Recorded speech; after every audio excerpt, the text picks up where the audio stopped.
அம்மாவிற்கு அன்பை சமர்ப்பிக்கின்றேன். இந்த உலகத்தை யார் படைத்தாங்க, யார் இந்த உலகத்தை ஆள்றாங்கன்றது இன்னும் மக்களுக்கு தெரியல. இது அப்பப்போ சொல்ல வேண்டிய ஒரு காலகட்டத்தில் நம்ம இருக்கிறோம். ஏன்னா தமிழ்நாடுனா என்ன அப்படின்றது இன்னும் உலகத்துக்கே நம்ம இது தெரிவிக்கல. ஆனால் தமிழ்நாட்டுக்கு பிரதமர் முக்கியத்துவம் தராங்க. எல்லா மாநிலத்திலும் தமிழ்னா ஒரு பெரிய விஷயமா பேசப்படுறாங்க. ஆனால் தமிழகத்தில் இருந்து தான் இந்த உலகம் தோன்றப்பட்டது. அதுக்கப்புறம் தான் மதம் தேவைப்பட்டது. அதுக்கப்புறம் தான் பல கோயில்கள் தேவைப்பட்டுகிறது. தமிழ்நாட்டில் தான் இந்த தாய் பூமியில் இருந்து ஓம் என்ற பிராணத்தை எடுத்தாங்க. அந்த பிராணம் தான் என்னன்னு கேட்டிங்கன்னா பாரத தாய் என்ற ஸ்கூலில் வச்சு அது சொல்கிறாங்க. ஆனால் ஒவ்வொரு இந்தியாவில் இருக்கிற மக்களுக்கு இந்த அம்மா தான் கிட்ட தான் கடவுள் வேலை செய்கிறாரு, எல்லா சக்தியும் வேலை செய்கிறாங்க, எல்லா மத சம்பிரதாயம் வேலை செய்யுது என்றதை நம்ம நாட்டுக்கு மக்களுக்கு தெரியாமல் போனதுனால இன்னும் இந்த விஷயத்தை நம்ம மாறி மாறி நம்ம சொல்கிறோம். இது யாரை இந்த உலகத்துக்கு சேர்க்க வேணும்னா இது பாரத பிரதமர் தான் இந்த விஷயத்தை வெளியே கொண்டு வந்திருக்கணும். ஆனால் கொரோனா காலம் வந்த பொண்ணே இதை மக்களுக்கு சொல்லியிருக்கணும். ஆனால் பாரத பிரதமர் இது வெளியே சொல்லாமல் இருக்கிறதுனால என்ன நடக்குதுன்னு கேட்டீங்கன்னா உலகத்திலேயே பயங்கரமான பூகம்பங்கள் அப்படியே கொடூரமான ஒரு நிலைக்கு. ஏன்னா ஒரு நாட்டில் 700 முஸ்லீமு தொழுகிறாங்க, அப்படியே உள்ளே போகிறாங்க. அவ்வளோ ஒரு கொடூரமான ஒரு கடவுளுடைய முஸ்லீமு கிறிஸ்டினு இதுமாரிலாம் உலக நாட்டில் பயங்கரமாக அன்றைக்கி இயேசுக்கு நடந்தது ஒரே மனுஷனுக்கு தான். ஆனால் இன்றைக்கி மனுஷனுக்கு நடக்குது. ஒவ்வொரு நாளும் இயேசுவரும் ஒரு கொடூரமான நிலை தான் நம்ம இந்தியா மூலம் நம்ம பார்க்குறோம். ஒரே தாய் தான். ஏன்னா நான் ஒன்று உலகத்துக்கு சொல்கிறேன், எல்லாரும் நீங்கள் தெரிஞ்சுக்கங்க. பிரதமர் இருக்கிற ஒரே பிரதமர் தான் 800 கோடியை பேசுகிறாரு. அப்போது இந்த நாட்டுக்கே ஒரே ஒரு கடவுள் தான்னா யார்? அப்போது இந்த ஊரில் ஒரு கடவுள்னா எத்தனை ஆயிரம் கோடி கடவுள் இருக்கிறாங்க. அவங்களாம் கடவுள் எப்படி உலகத்தை காப்பாற்ற முடியும்? இந்த உலகத்தை படைச்ச தாய் வந்தால் மட்டும்தான் இந்த உலகத்தை காப்பாற்ற முடியும் கடவுளை. இல்லைன்னா கடவுளுக்கு துண்ண சோறு கிடையாது, உடம்பு கிடையாது, இவ்வளோ சொகுசான வாழ்க்கை கிடையாது. கடவுள் என்னன்னு கேட்டீங்கன்னா கடவுள் மனுஷனாக வருவார் சக்தி பெற்று பயங்கரமாக.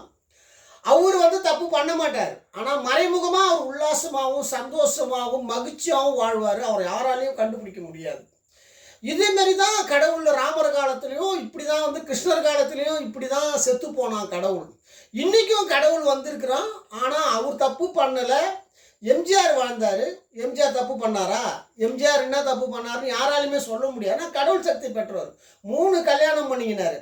ஆனால் சத்தியத்தையும் தர்மத்தையும் காப்பாற்றுறேன்னு சொல்லி தான் அவர் வெளியே வராரு. ஆனால் எல்லாருமே தவறு பண்ணவங்களுக்கு அவர் உடந்தையாக இருந்ததுனால தான் இன்னும் தவறு அதிகமாக நம்ம நாட்டில் நடக்குது. அதே தான் நம்ம பாரத பிரதமரும் பண்ணுறாரு. எம்ஜிஆர் என்ன பண்ணாரோ இவர் நல்லவர், பிரதமர் நல்லவர். ஆனால் மொத்த பேரும் குற்றவாளி ஆயிட்டாங்க. குற்றம் செய்து சத்தியத்தையும் தர்மத்தையும் கலாச்சார சட்டமே இல்லை. ஆனால் இவர் ராமரை கும்பிட்றாரு, எல்லா கடவுளையும் கும்பிட்றாரு. ஆனால் ஒரு புரோஜனமும் இல்லை. இன்ன வரைக்கும் இந்தியாவில் மாணவன், ஒரு சாதாரண மாணவன் மழைக்கட்சி சாவுறான். எத்தனையோ பேர் கணவனை கொண்டுறா, பெத்த தாய் தந்தைக்கு சோறு போடவில்லை, மாமியாரை கொடூரமாக கொள்றா. இப்படியெல்லாம் நம்ம டிவியில் பார்க்குறோம். ஏன்னா மிருகமாக மாறிவிட்டான் மனுஷன் மிருகமாக மாறிட்டான். கொடூரமான மிருகமான மனிதனாக மாறி கொண்டு வரான். இது அதிகரிக்குமா தவிர இது கம்மி பண்ணவே முடியாது உலகத்தில். ஏன்னு கேட்டிங்கன்னா கலாச்சார சட்டம் இல்லைன்னா உலகத்தை அழித்து விடுவார்கள். தேவலோக சட்டம். அதுக்காக தான் 900 வருஷம் 925 வருஷம் பணத்தை வெளியே கொடுக்காம மனுஷனா வாழ வச்சா. சனாதர்மம்னா என்னன்னு கேட்டீங்கன்னா சத்தியத்தின் தர்மத்தை அழிக்க சொல்லும். இந்த நாடு அழிஞ்சிடுன்றதுக்காக பணத்தை வெளியே கொடுக்காம மனிதனை சத்தியத்தோடும் தர்மத்தோடும் ஆட்சி செய்தான் மன்னன் எல்லாம். அதனால் மனித பிறவி கடிச்சது. சட்டப்படி இன்னைக்கு நம்ம இருக்கிறோம். 800 கோடி 1000 கோடியே தெரியல. ஆனால் நம்மளுக்கு மனித பிரிவே கடிக்காதான். அது இந்து கலாச்சார சட்டத்தில், தமிழ் கலாச்சார சட்டத்தில் மனித பிறவியே உலகத்தில் கடிக்காதான்ட்ட. ஒவ்வொரு விபூதி வைக்கிறனும், ஒவ்வொரு சந்தன மாலை போடுறனும், ஒவ்வொரு உதிராட்சி போடுறனும், ஒவ்வொரு காவி துணி கட்டிக்கணும், ஒவ்வொரு செவப்பு பச்சை புடவை கட்டிக்கணும், சாமியை சுற்றுறணும். இவன் பொண்டாட்டிக்கு பிள்ளைக்குங்களுக்கு பாவத்தை சேர்க்கிறான்டான்னு சொல்கிறான். பயங்கரமான பாவத்தை ஒரு பொம்பளை சேர்க்கிறாடா கலியுகத்தில்ட்டான். 1000 தவறு பண்ணிவிட்டு மாமியாருக்கு மாமனாருக்கு சோறு போடாதவன், தாய் தந்த பேச்சை கேட்காத மகள்கள் மகனெல்லாம் பாவத்தை சேர்த்து கொண்டு சாமி வேஷம் போட்டு இந்த நாட்டை அழித்து கொண்டு இருக்கிறான். இந்த நாட்டில் மக்கள் எல்லாம் இது எப்படி சட்டம் உங்களை காப்பாற்றுண்டான்னு கேட்குறது. சட்டம் உங்களை காப்பாற்ற வாய்ப்பே கிடையாதுறான்ட்ட. எப்படி கேட்டிங்கன்னா, சட்டம் என்னை வெளியே காமிக்காதுறான்ட்ட உலகத்தில். ஏன் வெளியே காமிக்காதுன்னா, இது ஒரு பெரிய விஷயம்டான்னு சொல்கிறேன். சாதாரண விஷயம் இல்லைடா. காஞ்சி வெள்ளைக்காரனுக்கு சொல்லப்பட்ட ரகசியத்தை நம்ம நாட்டுக்கு சொன்னால் மட்டும்தான் நான் வெளியே வர முடியும். ஆனால் அது சொல்ல முடியாத சூழ்நிலை எனக்கு இருக்குது. அதனால் என்னை வெளியே காமிக்க மாட்டான். இதனால் பல லட்சம் பேர் சாவாண்டான்ட்ட. உலக நாட்டில் பல்லுருமாக கொடூரமாக சாவான். அப்புறம் இந்தியாவிலும் இது நடக்கண்டான்ட்ட. இதை நீங்கள் நல்லா பாருங்கடான்றேன். எம்ஜிஆருக்கு போன பிறகு இந்த கட்சி ஒரு மாதிரியாக ஆகி போய் ஜெயலலிதா வந்த பிறகு இந்த கட்சி காப்பாற்றப்படுது. ஆனால் இந்த அம்மா போன பிறகு இவங்க ஒரு கொடூரமாக அச்சுன்னு சாப்பிட்றான். எப்படி பாருங்க, சசிகலா யாருக்கு துரோகம் பண்ணுறாங்கன்னா ஜெயலலிதா அம்மாவுக்கு துரோகம் பண்ணுறாங்க. கூட இருந்துக்கினே என்ன நடந்ததுன்னே தெரியல, பச்சை துரோகம் பண்ணுறான் ஜெயலலிதா அம்மா சசிகலா. அப்படியே என்ன பண்ணுறாரு எடப்பாடி, அப்படியே எப்படி அந்தம்மா கூட இருந்துக்கினே பண்ணாங்க. இவர் தெரிமுகமாக கூட வந்து மறைமுகமாக கூட இருந்துக்கினே தெரியாமையே முட்டி போட்டு போகிறாரு. முட்டி போட்டுன்னு காலில் அப்படியே நவிக்கிட்டு போகிறார். அஞ்சு வெளிச்சிய மாரியே போய் காலில் உயிரார். சசிகலா காலில் ஊர்ந்தா பதவி வாங்குறாரு. அப்போ அவரு என்ன சொல்கிறார், நான் என்கிட்ட வந்து முதலமைச்சர் பதவி கட்சிச்சு, இனிமேல் நீ சொல்கிறத நான் கேட்க வேண்டிய அவசியம் எனக்கு கிடையாது. நீ எப்படி ஜெயலலிதா துரோகம் பண்ணியோ நான் உனக்கு துரோகம் பண்ண வந்திருக்கிறேன் இந்த நாட்டில். அதனால் நீ போய் ஓரம் கட்டு அப்படின்னு காலில் ஊந்து வாங்கிக்கின்னு உடனே இவர் ஆட்சி புஷ்டி இவரால் ஒன்றுமே பண்ண முடியல. ஆனால் அன்னைக்கு இந்திரா காங்கிரஸுக்கு எப்படி நடந்ததோ, இந்திரா காந்தி செத்த பிறகு அந்த கட்சி உருப்படாமல் போச்சு. காங்கிரஸ் இன்ன வரைக்கும் பேசுகிறாங்க, எதிர்கட்சியாக இருக்கிறாங்க. ஒரு கருவி தானே தவிர நாட்டுக்கு ஒரு நல்லது பண்ணவே முடியல. அதே மாதிரி தான் அதிமுக இன்னைக்கு ஒரு நிலைமை நடந்து கொண்டிருக்கிறது. நான் எப்பவுமே தெய்வ சக்தி இல்லாதவங்க பற்றி நான் பேசவே மாட்டேன். எனக்கு பேசுறதுக்கு அவசியமே எனக்கு கிடையாது. எடப்பாடி பற்றி நான் பேசுகிறேன், ஆனால் பேசக்கூடாது. என்கிட்ட தெய்வ சக்தி இல்லை. தெய்வ சக்தி இருந்திருந்தால் பெரிய கூட்டணி யார், பிஜேபி, ராம்தாஸ், விஜயகாந்த்லாம் பெரிய கூட்டணி. அப்பயே அவங்களால ஜெயிக்க முடியல. இன்னைக்கு இவங்க மேலே மக்கள் வெறுப்பாக்குறாங்கன்னா, அம்மா இறந்த பிறகு இவங்க ஒருத்தருக்கு ஒருத்தர் பதவிக்காகவும் பணத்துக்காகவும் அச்சுகள் சாவுறானுங்க, அந்த அம்மா ஊட்டியே கொள்ளாச்சானுங்க அப்படி மக்கள் மத்தியில் நல்லா தெரிஞ்சு போச்சு. அதனால் மக்கள் இவங்களுக்கு ஓட்டு போட விரும்பவில்லை. அதனால தான் எடப்பாடி என்ன நினச்சாருன்னா, எம்ஜிஆர் மாரியே நம்ம ஆகணும்னு ஆசைப்பட்டு பிஜேபியை வேணாம் அப்படின்னு எம்பி எலெக்ஷனில் சொல்கிறாரு. ஆனால் தோற்ற பிறகு தான் உணர்றாரு, அடாடா நம்ம நினச்சது வேற, இப்போ நடக்கிறது வேற, நம்மளுக்கு சப்போர்ட் இல்லைன்னு சொல்லிட்டு அமித்ஷா காலை போய் பிடிக்கிறாரு. எங்க இங்கெல்லாம் விட்டாரு. எப்போ பிரதமரை எதிர்த்தும் பேசிட்டாரு, எல்லாத்தையும் பண்ணிட்டாரு. இவங்களால அதிமுகவில் பிஜேபிக்கு பல அவமானம்னா கட்சி மெஜாரிட்டி வர முடியல. ஒருத்த கட்சியில் ஒருத்தனுடைய சீட்டில் கூட்டணி வச்சு ஆட்சி நடத்த சொல்ல இவங்களுக்கு கோபம் பிரதமருக்கு எடப்பாடி மேலே. ஆனால் வழி இல்லை, வேறு வழி கிடையாது. திமுகவுக்கு எதிர்ப்பு பண்ணணும்னா அதிமுக தான் அது ஒன்று சேர்க்கணும்னு ஆசைப்படுறாங்க. அமித்ஷா மூலிமா ஒன்று சேர்க்க சொல்லக்கூட ஆத்மா இது ஒன்று ஆகவில்லை. அதனால் ஒரு பக்கம் இப்போ புதுசாக செங்கோட்டையன் அவர் ஒரு பொண்ணி தனி பாணியில் போகிறார். முன்ன பன்னீர்செல்வம் போவார், இப்போ செங்கோட்டையன் போகிறார். அந்த கட்சிக்குள்ள அவமானத்தை பாருங்கள், எவ்வளோ ஒரு கேவலமாக என்ன நடக்குதுன்னே தெரியல. தனித்தனியாக போய் ஒவ்வொரு நிதி அமைச்சரை பார்க்குறது, இவங்கள பார்க்குறது, அவங்கள பார்க்குறது. ஒரு பைத்தியக்காரன் எப்படி பண்ணுவானோ அதிமுககாரன் அப்படி பண்ணுறான் அவங்க தொண்டர்களை. இது இவங்க ஜெயிக்க முடியாது. ஏன் ஜெயிக்க முடியாதுன்னு கேட்டிங்கன்னா, விஜய் வந்தான். விஜய் எதுக்கு வந்தான்னு கேட்டீங்கன்னா, அதிமுகவை ஜெயிக்க விடக்கூடாதுன்னு அம்மா ஓப்பன் பண்ணுறாங்க. ஓப்பன் பண்ணி அவர் சொல்கிறாரு, இது மாதிரி எங்களுக்கு போட்டியே திமுக தான், திமுகவுக்கும் எங்களுக்கும் தான் போட்டியே தமிழ்நாட்டில்னு சொல்ல மறுநாள் கருத்து கணிப்பு வருது. 18% விஜய் வாங்குறாரு, அவர் 25% திமுக வாங்குது. அப்பயே என்ன தெரியுதுன்னு கேட்டீங்கன்னா, அதிமுகவும் ஒரு பெரிய இழப்பு இருக்குதுன்றது உலகத்தில் தெரியுது. இதனால் நமக்கு வேலை கம்மியாயிடுச்சு. இதில் வந்து தமிழ்நாட்டில் நமக்கு வேலை கம்மியாயிடுச்சு. இப்போது இதுதான் ஆத்மா தான் இந்த உலகத்தில் வேலை செய்யுது. ஆத்மா என்ன நினைக்குதோ ஒருத்தரை முட்டாள் ஆக்கணும், ஒருத்தரை அறிவாளி ஆக்கணும். இதுதான் ஆத்மா பண்ணுற வேலை. ஆனால் ஆத்மா கிட்ட போய் நீங்கள் ஜெயிக்க போகிறேன்னு யாருமே சொல்லணும். நாளைக்கு என்ன ஆத்மா இன்னும் 1 வருஷம் இருக்குது, 1 வருஷத்துக்குள்ளே இன்னும் முடிவு பண்ணணுன்னு தெரியாது. ஆனால் 95% சினிமாக்காரன் ஆட்சி தான் தமிழ்நாட்டில் நடக்கண்டான்ட்டேன், ஏறி வச்சுக்கிடான்ட்டேன். சினிமாக்காரனை தவிர யார் வந்தாலும் கொரோனா வருண்டான்ட்ட. தமிழ்நாட்டில் யார் சினிமாக்காரன் ஆட்சி தவிர யார் வந்தாலும் கொரோனா வரும். ஆனால் முதலமைச்சருக்கு இழுக்கலான சக்தி இருக்கணும்டான்ட்ட. ஒரு நாட்டை ஆள்றானா, ஒரு எதிர்கட்சி ஆகிறாருன்னா, ஒரு நாட்டு தலைவனாக இருந்தால் அந்த சக்தி இருந்தால் மட்டும்தான் நாடு வந்து மிருகமாக மாற மாட்டான். அப்போ எடப்பாடிக்கு அந்த தெய்வ சக்தி இல்லைன்றது தெரிந்தனால தான் இன்னும் அதிகமாக உலக நாட்டு சாவுறான், பயங்கரமாக சாவுறான். உடனே சினிமாக்காரன் ஆட்சிடான்ட்டு 54 வருஷம் 56 வருஷம் 1969 நான் பிறந்த உடனே கலைஞர் முதலமைச்சர் ஆகிறாரு. கலைஞரை பற்றி பேசுகிறேன், கலைஞர் செத்து போகிறார் உடனே. அப்போ நான் யார்றான்னு கேட்குறேன்.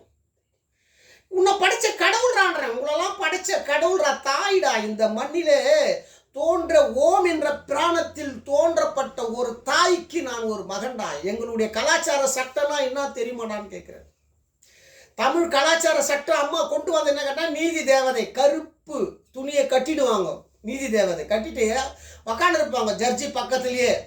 நீ தவறான நீதி சத்தியத்தின் தர்மத்தை அழிக்க சொல்ல நீதிபதியை சொல்லுவாங்க, உன் பொண்டாட்டி உன் புள்ள உன் குழந்தை கண்ணெல்லாம் நோண்டிடுண்டா உன்னை. நீதிபதி சொல்கிறது தான் இந்த சட்டமே. நீ தப்பான நீதி சொன்ன பணத்துக்காக என்ன சொன்னா உன் 2 கண்ணையும் நோண்டி உன்னை தலைக்கே தொங்க விடுவாங்கடான்றது தான் இந்த நீதி தேவதனுடைய சட்டமே. அந்த சட்டம் யாருக்கு வந்ததுன்னு கேட்டீங்கன்னா, எம்ஜிஆர் 2 கருப்பு கண்ணாடி போட்டுக்கினாரு. கலைஞர் கருப்பு கண்ணாடி போட்டுனார். நீதி தேவதை அமிச்சாங்க எங்களை, நாங்கள் ஒரு வேலை சொன்னோம், அது செய்துட்டோம், ஆனால் நாங்கள் போயிட்டோம். ஆனால் உங்கள் கண்ணை நோண்ட சொல்லி மேலே வந்து எங்களை அனுப்பிச்சிருக்கிறாங்க தண்ணி மூலியமா. நாங்கள் உங்கள் கண்ணை நோண்டிட்டு தான் போவோன்னு எம்ஜிஆரும் கலைஞரும் சொல்ல போகிறாங்க. இதில் வந்து மாற்றமே கிடையாதுறான்ட்டு. நீ வந்து நான் ஒன்று சொல்கிறேன், இவ்வளோ சாமி கும்பிட்றீங்க, இவ்வளோ சாமிக்கு இது அங்கே இங்குதுன்னு ஓடுறீங்க. ஏன்டா நீங்கள் பைத்தியக்கார மாரியா இவ்வளோ மிருக மாரியா மனுஷன் மாறி இருக்கான், இதுக்கு என்னடா காரணம்னு ஏன்டா கண்டுபிடிக்கலன்னு கேட்குறேன். இது வந்து முழுக்க நான் ஒன்று சொல்கிறேன், இந்த பூமியில் தோன்றப்பட்ட பாரத தாய் என்ற நீதி தேவதை இந்த உலகத்துக்கு நீங்கள் காமிக்கவில்லை என்றால் துண்ணந்த சோறே இருக்காதரா இந்த உலகத்துக்குடான்னு சொல்லிட்டேன். ஏன்னா நீ 900 வருஷம் நோண்டி போடுறான்ற வெள்ளைக்காரனுக்கு நான் காஞ்சியா வந்தேன்டான்னு சொல்கிறேன், நான் தான்டா காஞ்சின்றேன்டான்ற. அம்மா சொல்லுவாங்க, எல்லா உயிரும் நீயே, எல்லாம் கடவுளும் நீயே, உனக்கு அந்த சக்தி கொடுத்துருக்குற, நீ வந்து சாதாரண ஆள் இல்லைடா. இவங்களுடைய இந்த சொகுசான வாழ்க்கையை நம்ம அழிக்கக்கூடாது. இன்னைக்கு தான் நான் வந்ததுனால தான் சினிமா மூலிமா சொர்க்கலோகத்தை நம்ம கொடுத்தோம், இல்லைனா இவ்வளோ மகிழ்ச்சியாக வாழ்ந்திருக்க முடியாதுறான்றான். சாமி கும்பிட்டா கூட இவ்வளோ மகிழ்ச்சியாக வாழ முடியாதுறான்றான் ஒரு மனுஷன். ஆனால் சினிமா துறை உள்ள போயிட்டால் சினிமான்றது ஒரு மகிழ்ச்சியான கலை உலகத்தில் அவங்க சந்தோஷமாக இருக்கிறாங்க. அதுக்கப்புறமா மக்களையும் சந்தோஷமாக வச்சுருக்கிறாங்க. அவங்க சினிமா மூலியம் தான் மக்களுக்கு சந்தோஷம் தர முடியுன்றதுக்காக சினிமா ஆச்சு 56 வருஷம். இன்ன வரைக்கும் நான் பிறந்தலேருந்து நினைக்கிறேன், நான் இருக்கிற வரைக்கும் சினிமா ஆட்சி உலகத்தில் நடந்தே தீரும். நான் சொல்கிற முதலமைச்சர் உலகத்துக்கு வருவார், நான் சொல்கிற ஆட்சி தமிழ்நாட்டில் நடக்கண்டான்னு சொல்கிறேன். விஜய் நினைக்கிறதெல்லாம் நடக்காதரான்ட்ட. யார் என்ன நினைச்சாலும் நடக்காதரா. சினிமாக்காரன் என்ன நினைக்கிறானோ அந்த உலகத்தில் நடக்கண்டா. தெய்வலோக ஆட்சிடான்ட்ட, மனிதன் ஆட்சி கிடையாதுறான்ட்ட. தமிழ்நாட்டில் இவ்வளோ சீக்கிரம் மனிதன் ஆட்சி வராதுறான். அந்த உலகத்தை படைத்த தாய், இந்த உண்மையான தாயை இந்த உலகத்துக்கு வரணுண்டான்ட்ட. இல்லைனா வெள்ளக்காரனுக்கு சொல்லப்பட்ட சக்தி சொல்லப்பட்டாடான்ட்டேன். இது சொல்லி கொண்டு இருக்கிறானா உலக நாட்டில்ட்டேன். சக்தி கொடூரமாக வெளிநாட்டை கொண்டு வரடான்றேன். ஒரே ஒரு சக்தி வெளிநாட்டை கொடூரமாக கொண்டு இருக்கிறான். நான் போயிட்டா அமெரிக்கா இருக்கிறதுக்கு வாய்ப்பே இல்லைடான்ட்டேன். 48க்கு மேலே அமெரிக்கா உலக நாடுலாம் இருக்க வாய்ப்பே கிடையாதுடான்ட்டேன். அதனால் உலக நாட்டில் இன்னைக்கு ட்ரம்ப் மூலிமா பெரிய அழிவு உருவாயிடுச்சு. ஏற்கனவே ட்ரம்ப் வந்த போது கொரோனா வந்து செத்தான். இப்போ ட்ரம்ப் வந்த உடனே என்ன ஆகுது, இன்னும் பயங்கரமாக போர்க்காலத்திலையும் பூவம்பகத்திலையும் போர் மூலியமாகவும் விலைவாசிகளும் தங்கங்களும் விலை மதிக்க முடியாத விலைவாசி ஏறி ஒரு கொடூரமான நிலைக்கு நம்ம போய் கொண்டு இருக்கிறோம். இது வந்து இன்னும் நம்மளுக்கு அதிகமாகுமா தவிர இதுலேருந்து நம்ம கம்மியாகிறதுக்கு வாய்ப்பே கிடையாதுறான்ட்டேன். 2016 நம்மளை பெரிய அழிவை உருவாக்குனது தமிழ்நாட்டிலேருந்து ஆரம்பிச்சிச்சிரான்னு சொல்கிறேன். தமிழ்நாட்டில் என்னைக்கு ஜே என்ற ஒரு ஆத்மா என்னைக்கு இந்த மண்ணிலே மறையப்பட்டதுக்கு காரணமாக ஆனமோ அன்னிலிருந்து அம்மா நம்மளை வந்து கொடூரமாக கொல்ல ஆரம்பிச்சிட்டாங்கடான்ட்டு. அந்த அம்மா வெளியே வராமல் நீங்கள் ஒரே ஒரு சின்ன விஷயம் கூட உங்களால் உங்கள் பொண்டாட்டி பிள்ளைங்களோட சந்தோஷமாக வாழ முடியாதான்ட்டு. அந்த அம்மா என்ன பண்ணுவான்னு உங்களுக்கு சாவே கிடையாதுறான்ட்டு. உங்கள் கண்ணை நோண்டி அந்த ரூமில் போட்டு கூட்டிகிட்டு வாங்கடான்ட்டான் அந்த அம்மா. அந்த அம்மா கிட்ட நீங்கள் யாருமே எதுவுமே பண்ண முடியாதுறான்ட்டு. சிவபெருமான பிச்சை எடுத்து வச்ச நாடுடா இது, சிவபெருமான பிணம் தின்ன வச்ச நாடுடா இது தமிழ்நாடுன்னு சொல்கிறேன். அப்போ உங்களுக்கெல்லாம் என்ன நிலப்படான்ற என் சக்தியை உலகத்துக்கு பரப்புங்கடான்னு சொல்கிறேன். என் வீடியோ பார்க்குறவங்க நீங்கள் உண்மையான நல்லவனாக இருந்தால், உண்மையான தெய்வ சக்தி பெற்றவனாக இருந்தால், கடவுள் மேலே நம்பிக்கை உள்ளவனாக இருந்தால், உன்னுடைய பெத்த தாய் பாரத தாய்டா. உன்னுடைய தாய் யாருன்னு கேட்டீங்கன்னா இந்த மண்ணில் தோன்றப்பட்ட நீதி தேவதை உங்கள் அம்மாடான்ற. உங்கள் அம்மா பெருமையை இந்த உலகத்துக்கு காட்டுடான்ற. உன்னுடைய மனைவி யாருடான்னு கேட்குறேன். உன்னுடைய மனைவி இந்த மண்ணில் இந்த தோன்றப்பட்டவதான்டா உன்னுடைய தாய்டா. உன்னுடைய மனைவி, உன்னுடைய மகள் யாருடான்னு கேட்குறேன். இந்த பூமியிலிருந்து தோன்றப்பட்டவன் தான் உன்னுடைய மகள், உன்னுடைய தாய்டான்னு சொல்கிறேன். உன்னுடைய பேத்தி யாருடான்னு கேட்குறேன். இந்த பூமியிலிருந்து தோன்றப்பட்டது தான்டா அந்த தாய்டா. உனக்கு நானும் வருவது உன்னுடைய தாய்டான்ற. அந்த தாய் உன்னுடைய பொண்டாட்டி, உன்னுடைய மகள், உன்னுடைய பேத்தி, பாட்டி, இந்த 4 பேருக்கும் புகழாரம் கடிக்கணும். இந்த நாடு அழியக்கூடாது, சந்தோஷமாக இருக்கிறாங்க, நம்ம குழந்தைகள்லாம் காப்பாற்றணும் உங்களுக்கு எண்ணம் இருந்தால் என் சக்தியை உலகத்துக்கு பரப்புடான்னு சொல்கிறேன். 2 பேர் பரப்புங்கடா, 3 பேர் பரப்புங்கடா, ஒரு ஆள் பரப்புனா கூட உங்களுடைய புகழாரம் இந்த மண்ணில் வரும். உங்களுக்கு தெய்வலோகத்தில் சந்தோஷமான வாழ்க்கை தரண்டான்னு சொல்கிறேன். உனக்கு மனித பிறவி தரண்டான்னு சொல்கிறேன். ஆனால் இங்கே பணம் இருந்தால் நான் வெளியே வந்துடுவேன். கல்வி இருந்தால் வெளியே வந்துடும். அதனால் அம்மா என்ன பண்ணாங்க, பணத்தையும் கொடுக்கல, எனக்கு கல்வியும் கொடுக்கல. ஆனால் கல்வி கொடுத்து அவனை முட்டாளாக்கிடுவாங்க, அறிவாளி ஆக்குவாங்க. அவனுக்கு என்னன்னு கேட்டீங்கன்னா பணம் கொடுத்துட்டாங்கன்னா அவன் பெரிய செல்வாக்கு வந்துடும். செல்வாக்கு வந்து என்ன பண்ணுவான், மக்களை அடிமை ஆக்கிடுவான். அவன் உயர்ந்த ஜாதியாக இருந்தாலும் தாழ்ந்த ஜாதியாக இருந்தாலும் பணம் வந்தவொன்னா ஒருத்தன் அடிமை ஆக்கி கீழே நிற்க வச்சு அவனை சித்திரவதை பண்ணுறதான் பணம். ஆனால் உயர்ந்த ஜாதியாக இருந்தாலும் அவன் மக்களை சித்திரவதை பண்ணுவான். இதுதான் பாவம் புண்ணியம். அன்றைக்கி ஜாதியை வச்சு பாவம் புண்ணியம் தீர்மானம் பண்ணான், இன்றைக்கி பணத்தை வச்சு பாவம் புண்ணியம் பண்ணுறான். திறமை அறிவாற்றலை வச்சு பாவம் புண்ணியம் பண்ணுறான். திறமை உள்ளவனை யார் பேச்சும் மதிக்க மாட்டான். அவன் சொந்தமாக முடிவெடுத்து அவன் தோல்வியை சந்திப்பான். ஆனால் ஆத்மா அவனை முட்டாள் ஆக்கிடும். ஆனால் என்னை முட்டாள் ஆக்கக்கூடாதுன்றதா எனக்கு கல்வியை கொடுக்கல, பணத்தை கொடுக்கல அம்மா. ஆனால் நான் உங்களுக்கு தரேன்டான்னு சொல்கிறேன். உன் பிள்ளைக்கு மோட்சம் தரேன், உன் பொண்டாட்டிக்கு மோட்சம் தரேன், உன்னுடைய குழந்தைக்கு மனித பிறவி தர, இந்த வாழ்க்கையை சொர்க்கலோகமாக மாத்திரண்டான்னு சொல்கிறேன். என்னை பற்றி பரப்புடா இந்த உலகத்தில்ன்ற. அப்படி நீ பரப்ப தவறுனா இதனுடைய விளைவு வந்து என் இடத்துல வந்து நீ அனுபவிப்படான்னு சொல்கிறேன். என் இடத்துக்கு எப்படின்னா நீ வந்து தான்டா ஆகணுன்றேன். அன்னைக்கு நீ என்னை பற்றி என்ன சொன்ன, ஏது செய்த, இல்லை கிளீனாக ஜட்ஜ்மெண்ட் பண்ணி வச்சுருப்பான்டா. என்னுடைய சக்தின்னு சொல்கிறேன். எங்கள் அம்மா என்னுடைய ஜட்ஜ்மெண்ட்டில் எவன் என்ன பண்ணணும்னு வச்சுருப்பான், அவனை வந்து கன்ஃபார்மாக அவன் குடும்பத்தில் அவனை இறங்கி வேலை செய்வாடான்றேன். இதில் வந்து மாற்றமே இருக்காது நான் சொல்கிறேன். ஒருத்தனையும் நியாயமாக சொல்கிறேன். நீங்கள் என்னை பற்றி பரப்புங்க, இந்த உலகத்தை காப்பாற்றணும். உங்கள் தெய்வம் பெருமாளை காப்பாற்றணும்டா. எவன்டா காப்பாற்றுவாங்க கேட்குறேன். உங்கள் பெருமாள் காப்பாற்றணும் நான் கேட்குறேன். மாரியம்மன் சாமி கீமிலாம் போனீங்களே, இது வரைக்கும் உங்களை காப்பாற்றணா? எவன் தான் கடவுளாவது ஒருத்தனை காப்பாற்றினா? ஏன்னா உங்களால் நீங்கள் வைக்கிற நெத்தியில் விபீதியில் சத்தியம் இல்லைடா, தர்மம் இல்லைடா. நீங்கள் போடுற உதிராட்சியில் சத்தியம் தர்மம் இல்லைடா. ராமன் பேரை சொல்லி அயோக்கிதனம் பண்ணுறவனுக்கிட்ட போய் எப்படா கடவுள் பேசுவாருன்னு கேட்குறேன். மக்களை கொள்றவனை எப்படா சாமி பேசுவாருன்னு கேட்குறேன். இதெல்லாம் வந்து ஒரு அறிவில்லாத முட்டாள்தனம் செய்கிற வேலையை மனிதன் செய்கிறான்டா இன்னைக்குன்னு சொல்கிறேன். பெரியார் மாரியா இறங்கி ரோட்டில் வேலை செய்ய சொல்ல தானே நான் வெளியே வருவேன் நான் சொல்கிறேன். இந்த உலகத்துக்கு நிச்சயமாக வருவேன். நம்ம நிச்சயமாக காப்பாற்றுவார் நம்ம முதலமைச்சர். சாதாரண சக்தி இல்லை, சக்தி தான் இந்த பூமியில் ஆட்சி பண்ணுறாங்க. அந்த சக்தி இருக்கிறதுனால தான் இந்த ஸ்டாலின், துர்கா ஸ்டாலினுக்கு அந்த சக்தியோட சக்தியாக அந்த அம்மா இருக்கிறதுனால தான் 3 வாட்டி அவர் பெரிய வெற்றியை கண்டாரு. இன்னைக்கும் கருத்து கணிப்பில் அவர் முதல் இடத்துல பிடிச்சிருக்கிறாருன்னா அந்த துர்கா ஸ்டாலின் ஜெயலலிதா ஆத்மா அவங்க மூலியமா வேலை செய்யறதுனால தான் திமுகவுக்கு அவ்வளோ பெரிய வெற்றியை கொடுக்கிறது. 2வது குடும்ப ஆட்சி, பெரிய குடும்பம். அந்த குடும்பத்தை ஒண்ணுமே பண்ண முடியல மக்களால், மத்திய அரசாங்கத்தால். ஆனால் சாதாரண ஆள் எடப்பாடி இவங்களாம் ஒரு குடும்பத்தில் எப்படி அச்சுக்குன்னு சாவானுங்களோ அதுமாரியா ஒரு கேவலமாக சாவறதான் அதிமுகவுடைய நிலைமை இன்னைக்கு. இதுதான் ஆத்மா. கூட இருந்தே பன்னீர்செல்வம் எவ்வளோ பெரிய துரோகம் பண்ணவருக்கு எப்படா நாட்டில் ஓட்டு போடுவான்னு கேட்குறேன். ஜெயலலிதாமா கூட இருந்து இன்ன வரைக்கும் நடக்கப்பட்ட சம்பவத்துக்கு நீ எதனா ஒரு உண்மையை உலகத்துக்கு சொல்லியிருப்பியா? பன்னீர்செல்வத்தை கேட்குறேன். உன்னை ஆண்டவனே மன்னிக்க மாட்டான்டான்னு சொல்கிறேன். யாரை?